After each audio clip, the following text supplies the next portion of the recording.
Hey guys, this video is all about the most effective ways to get rid of spider mites. I'm going to be sharing what to do and when to do it. So if you've been seeing some of those little pesky critters crawling around on your houseplants, stay tuned.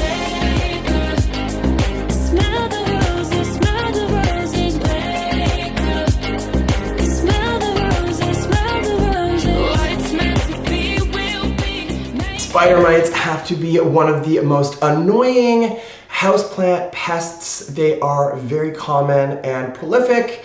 Left untreated, these little bleepers will destroy your houseplant and travel to other plants in your home. So it is so important to treat these spider mites. If you have a spider mite infestation, ASAP, as quickly as possible. So let me explain what you all have to do. Thanks for checking out this video. I'm Tyler, and if you like what you're seeing or you find this video to be useful, don't forget to give it a thumbs up, or better yet, you can subscribe to my channel.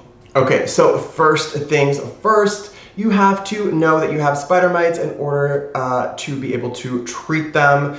And this means that you need to be looking at your plants regularly, giving them a little look over, and really just keeping an eye on your houseplants. And this can be done when you're watering them or caring for them, that kind of thing. Just be sure to, turn a leaf over. Just kind of give your plants a little look over every couple of days, if not at least once a week.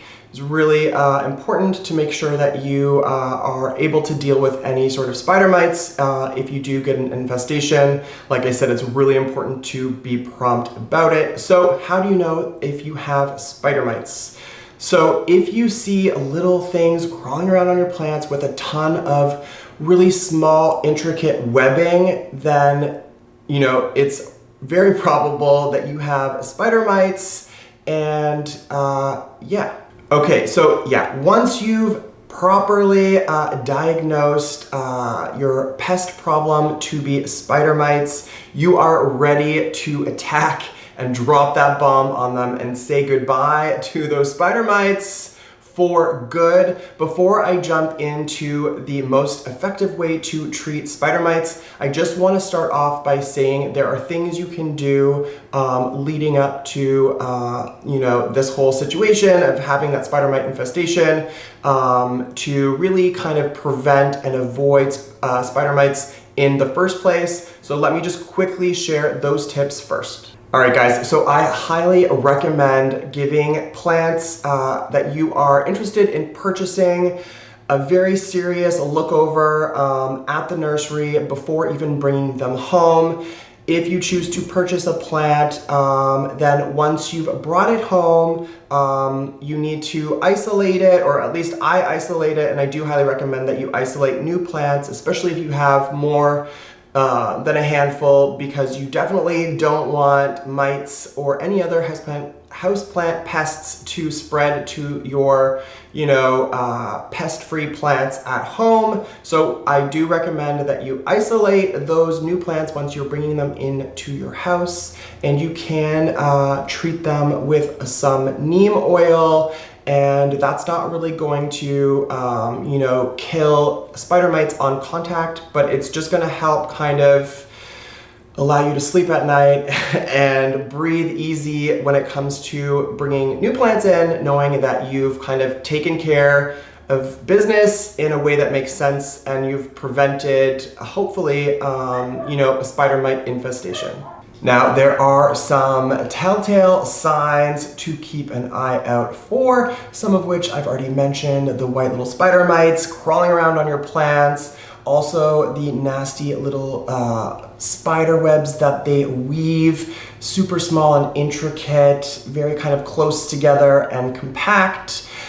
Beyond that, in my experience, if your plant is kind of the whole thing just looks droopy and ill and not great, that could be also a great indication that there's a pest issue and a spider mite, maybe infestation, taking over the plant. So these are the things to keep an eye out for when you're caring for your plants. Now let's get to what to do, what you can do to be rid of spider mites. All right, so the first thing you're going to want to do is isolate the plant that has mites. Take a really close look at any plant that is around or close to nearby that plant and isolate basically any and all of your plants that have a spider mite infestation. Once that plant has been isolated, a bathroom or a bathtub is a great place to do this. You can start your treatment. Now there's a few products that you're able to use. I personally have a preference when it comes to treating spider mites, and I do use a botanical insecticide. This kills right on contact, and basically once you've isolated, what you're going to want to do is treat that plant with the spray once for 7 consecutive days. What I like to do is put it in the bathtub. That way it kind of gives me an area where I can really go to town with the insecticide. I like to turn the plant, give it a thorough spritzing. I also like to spritz the container that it's in and basically a little bit of the topsoil just to really ensure that these little buggers have nowhere safe to hide, that you really are treating it, and doing that over the course of multiple days really kind of increases obviously your effectiveness of being rid of spider mites. I have had a couple of infestations myself, including my beautiful Colocasia Black Magic, which had a really bad infestation. It was horrible, and I was successful getting rid of spider mites on this plant.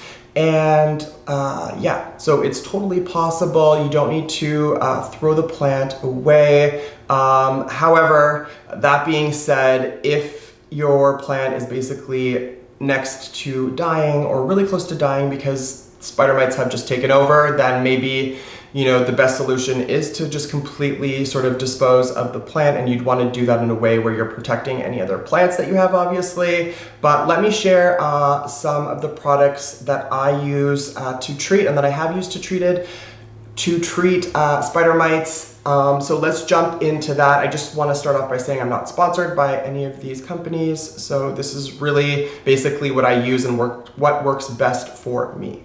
If you're interested in more content like this, please give this video a thumbs up or leave a comment down below. And to really show me some love, click the bell for alerts and notifications for future content.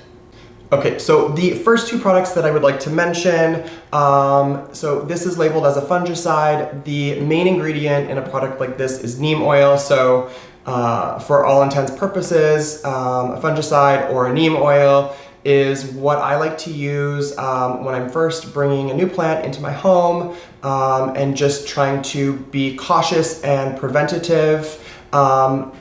If you're not into neem oil, that's totally cool. You could also use a product like this, and this is an insecticidal soap, and this is also, I personally think, great for prevention. Again, so that's when you're just purchasing a new product, a new plant baby, you're bringing it home, so you can kind of isolate it and treat it with either the neem oil or with some sort of insecticidal soap. If you're at the stage where you're seeing the little webs and things are crawling around, that's when you're going to want this guy right here. This is Garden Safe Garden Insect Killer, kills on contact. This is what I've used to treat some spider mite infestations, like I said, on my Black Magic, and this guy has worked wonders. I highly recommend this product. So like I said, 7 days of spritzing in a row, and bye, be gone. And there is one additional product that I do also like to use, and this isn't necessarily specific to spider mites, but this is systemic houseplant insect control, and this is like a little granular, kind of dry granules really, and this can be added to your soil, your potting soil mix, And I believe this product works for something like they claim for 6 months. They tell you how much product to use in the soil. And I also highly recommend something like this. This is also more preventative, but a great additive to just, be able to breathe easy, sleep at night, and really keep those houseplant pests at bay. Well guys, that's it for me. Hope you enjoyed this video. Don't forget to give this video a thumbs up. Miss you guys already. Until the next one.